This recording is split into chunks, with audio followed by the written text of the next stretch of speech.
हम लोग डिस्कस करेंगे chapter number 16 of biology class 12 which is environmental issue. ठीक है, इससे प्रीवियस वीडियोस में मैंने 20 पॉइंट्स आप लोगों के साथ डिस्कस करे हैं। Now we are going to discuss some more new points without wasting our time. Let's start the video.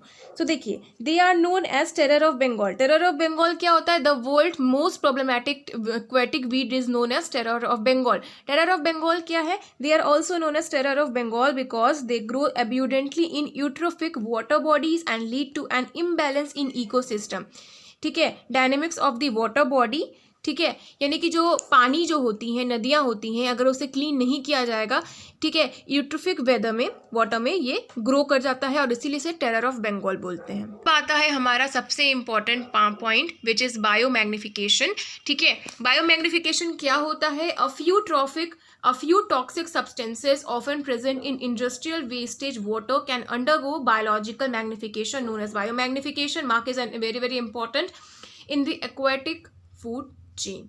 ठीक है, biomagnification refers to increase in concentration of the toxicant at successive trophic level. जब भी आपसे पूछा जाएगा कि आप biomagnification के बारे में लिखो, define biomagnification, you have to write these all things. आपको 2 लाइन में लिख करके नहीं छोड़ देना है, नहीं तो आपको लड्डू वहीं पे मिल जाएगा। ठीक है, अब बात करेंगे हम यूट्रोफिकेशन के बारे में। It is natural ageing of lake bye nutrient enrichment of its water. ठीक है, अब आता है हमारा कल्चरल यूट्रोफिकेशन। ये क्या होता है? Pollutants from man activities like effluent from the industries and whom can radically accelerate the aging process. This phenomenon has been called cultural or accelerated eutrophication. Cultural accelerated eutrophication, यहाँ पे और नहीं है।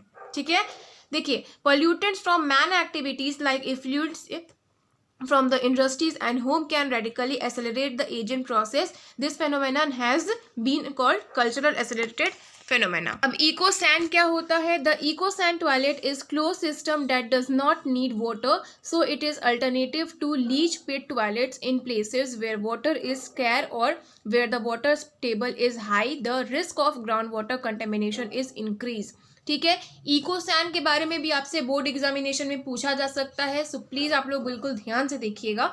देखिए, अब इको सैंड का आपसे full form पूछा जा सकता है कि ये जो इको सैंड है ये होता क्या है? तो इको सैंड का मतलब होता है इकोलॉजिकल सैनिटाइजेशन। इकोलॉजिकल सैनिटाइजेशन ये क्या है? तो देखिए, श्रीलंका और केरला में 2 इंपॉर्टेंट जगह है जहां पर जो है इको सैंड टॉयलेट्स लगे हुए हैं। ठीक है, तो आज के इस वीडियो में इतना ही स्टूडेंट्स। अगले वीडियो में हम और भी पॉइंट्स